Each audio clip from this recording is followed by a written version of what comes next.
જઈ લે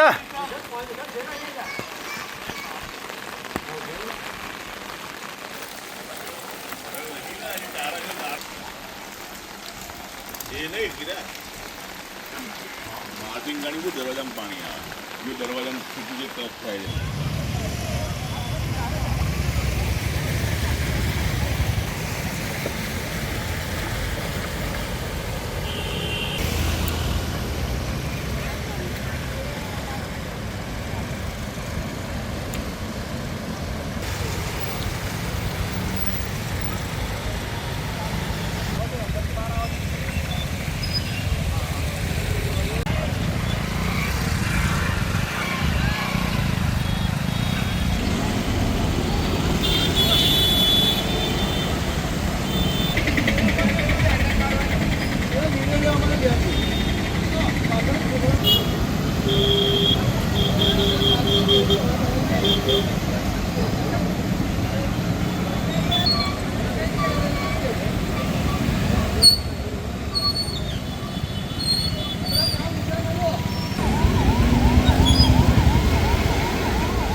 ગાડી બનાવી દેવા જેવી છે ગાડી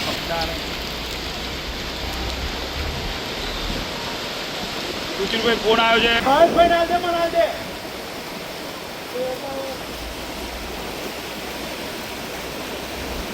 રોડના ફોન કરવા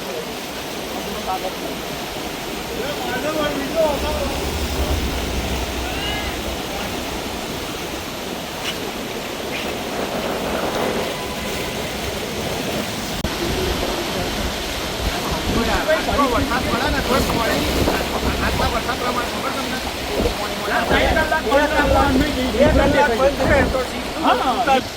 કોઈ સવાલ જ નીકળી જાય અને અત્યારે જાય છે પાણી પણ હવે પરિસ્થિતિ એવી છે પેલા એક જણ ઉભો રહ્યો છે ખાડો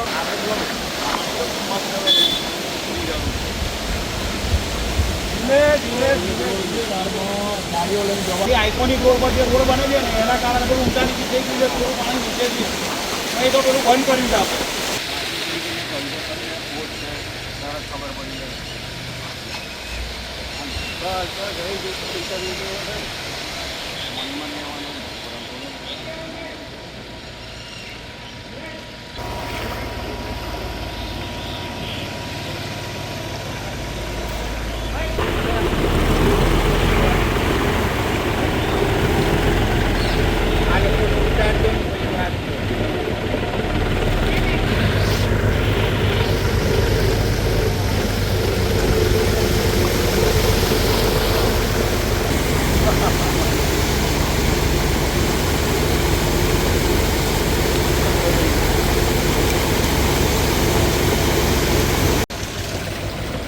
સંતરામ બાજુ આવું છે ને બે જાઓ અંદર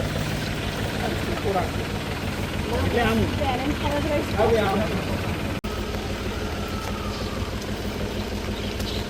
બે જાઓ નીચે બે જાઓ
અંધારી ના ફરક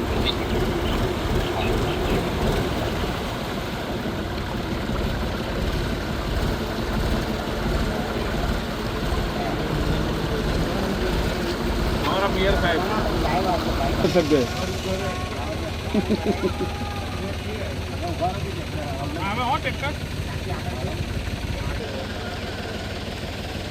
नहीं जाओ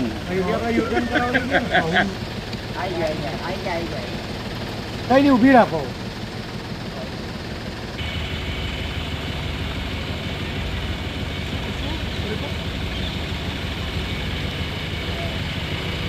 આવી જ જગ્યાઓને એની અંદર પાણી ભરાય છે. બાકી તો ઝડપથી પાણીનો નિકાલ થઈ માર્કેટ થઈ અને સંગ્રામ માર્કેટ થઈ અને સરદાર સરોવર ગેટવે થઈ સિટી ટીમકાના થઈ અને નડિયાદ કમરાનું કામ જેનું અત્યારે કામગીરી ચાલુ છે. ઊભી રાખો. ઊભી રખાવો.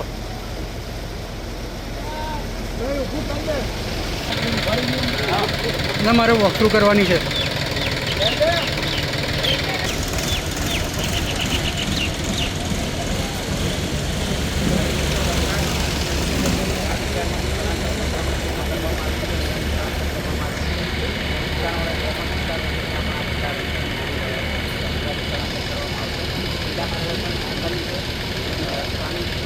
સંગઠનના લોકો કામે લાગી ગયા છે અને દરેક વિસ્તારની અંદર એ લોકો ટ્રેક્ટરો લઈને ફરે છે અને જેને મુશ્કેલી પડતી હોય એ પ્રજાજનોની અવર જવર માટે એનો ઉપયોગ પણ થાય છે. અને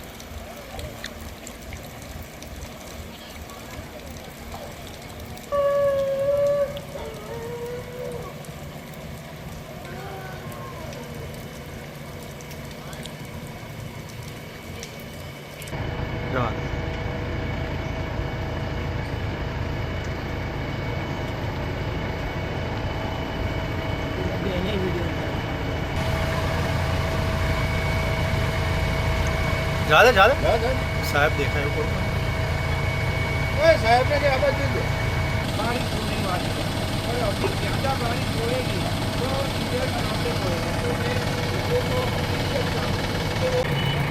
આ ખેતર તો બોલો એટલે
અને આપણે જે ખુલ્લો કરેલો કાચ છે એમાં થઈને પાણી બહાર નીકળે. લયમાં થઈ સંતરામ મંદિર પાછળ થઈ અંદર થઈ અને શાક માર્કેટ મેન કાચ ત્યાંથી આવે ને સર હવે ખાલી વિઝ્યુઅલ એટલે ખાલી બતાવો. એટલે લગભગ 8 ઇંચ જેટલો વરસાદ નડિયાદમાં થયો અને 8 ઇંચ વરસાદના પાણી જે લો વિસ્તાર છે એની અંદર ભરાયા. એમાં સંતરામ રોડ છે, કિડની હોસ્પિટલથી સિવિલ વાળો રોડ છે, સ્મશાનથી કિડની વાળો રોડ છે, કોલેજ રોડ છે.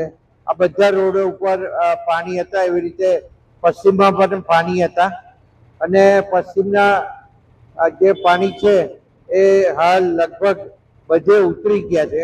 એવી રીતે પૂર્વમાં પણ પાણી સિવિલ રોડે ઉતરી ગયું છે, વાણિયાવાડ ક્રોસિંગ આગળ ઉતરી ગયું છે, કિડનીથી સ્મશાનવાળા રોડે ઉતરવાની તૈયારી જ છે. તે ધીરે ધીરે પાણી ઉતરી જ રહ્યા છે. દેસરગામાંથી પણ 1.5 ફૂટ જેવું પાણી ઉતરી ગયું છે. આ બાજુ અહીંયા પમ્પિંગ ચાલુ છે, એ ડ્રેનેજ મારફતે એનો નિકાલ કરવામાં આવે છે. આ જે કાચ અત્યારે આપણે જે ખુલ્લો કર્યો, આ રિઝલ્ટ છે એ સ્પષ્ટપણે દેખાય છે. અને હજુ જે બાકી જે ખુલ્લું કરવાનું છે એ ઝડપથી કમિશનર શ્રી કરાવે અને એક કાચ ઓપન થશે તો એ જે સંતરામવાળી દુકાનોની નીચે કે માર્કેટવાળી દુકાનોની નીચે અને સંતરામ મંદિરની અંદર થઈને પાછળનો ભાગ અને છેક અહીંયા આપણે જ્યાં ઊભા છે ત્યાં બાસુદી સુધીનો જે કાચ ઓપન કરવાનો છે એ વહેલી તકે ઓપન થાય તો એમાંથી જે સિલ્ટિંગ નીકળશે તો અત્યારે જે રિઝલ્ટ મળ્યું છે એનાથી ડબલ સ્પીડે પાણી ઉતરશે. એ સ્પષ્ટપણે દેખાઈ રહ્યું છે. હવે આગળની કાર્યવાહી છે એ મ્યુનિસિપલ કોર્પોરેશને કરવાની છે અને આમાં રસ લઈને કરે. ગુજરાત સરકારના માનનીય મુખ્યમંત્રી શ્રી ભૂપેન્દ્રભાઈ પટેલ સાહેબે આપણને જે 64 કરોડ રૂપિયા જેવી રકમ આપેલી એ રકમના ટેન્ડરો થઈ ગયા, પછી કામગીરી શરૂ થઈ ગઈ છે. 4 મારુતિ જાય એટલો કાચ ખાડ આગળ બઢી રહ્યો છે.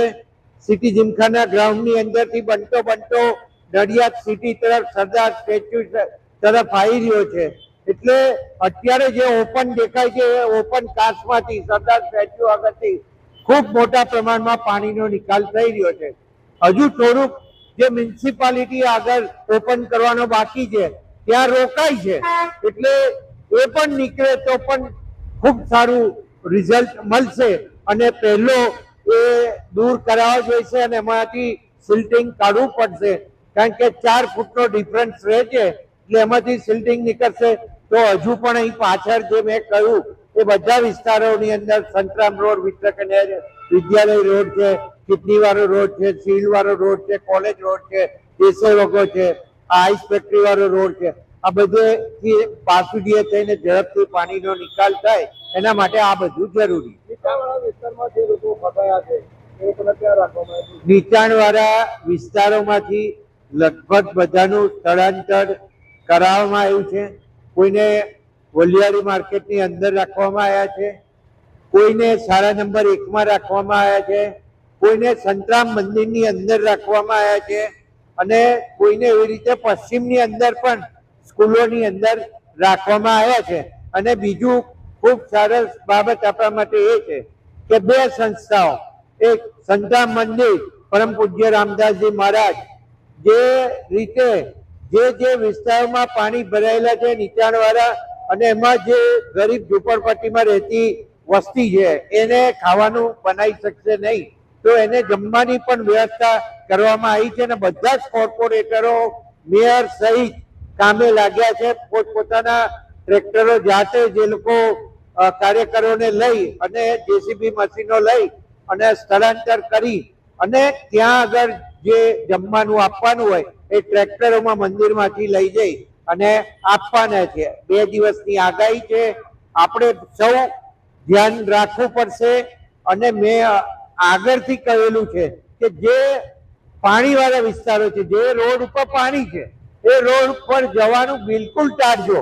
કારણ કે આ પાણી જમીનમાં ઉતરતું નથી, પણ કદાચ કંઈ કોઈ ભૂવો પડે અને ઉતરે તો તમને ચાલતા હશો તો ખબર નહીં પડે, ખાડો હશે તો ખબર નહીં પડે. એટલે એવી જગ્યાએ જવાનું ટાળજો, જેથી કોઈ જાનહાનિ કે કોઈ મુશ્કેલી થાય નહીં. અને પાણી જોવા મહેરબાની કરીને નીકળશો નહીં. પંકજભાઈ, સ્વાભાવિક રીતે તમે ધારાસભ્યો છો, લોકોની આશા પણ તમારી સાથે હોય. હમણાં તમે જે કાંસ ખોલાવવાની વાત કરી અને મ્યુનિસિપાલિટી ખોલાવે એવું પણ કહ્યું, તમારા દ્વારા કેવી રજૂઆત કરવામાં આવી છે કાંસ ખોલાવવા? નહીં, મારા દ્વારા બહુ સ્પષ્ટ રજૂઆત કરવામાં આવી છે અને અગાઉ પણ હું બોલી ગયો છું. મારા વિડીયોમાં એ બાબત છે કે ગમે એનું દબાણ હોય એ દબાણ કાઢી અને કાંસ ખુલ્લો કરો. આ કાંસ ખુલ્લો થશે તો જ નડિયાદની પ્રજાને આનો ફાયદો મળશે. અને આમાં કોઈ પણ જાતનું રાજકારણ નથી. આ ફક્ત નડિયાદના પ્રજાના હિતમાં આ નિર્ણય કરવો જરૂરી છે.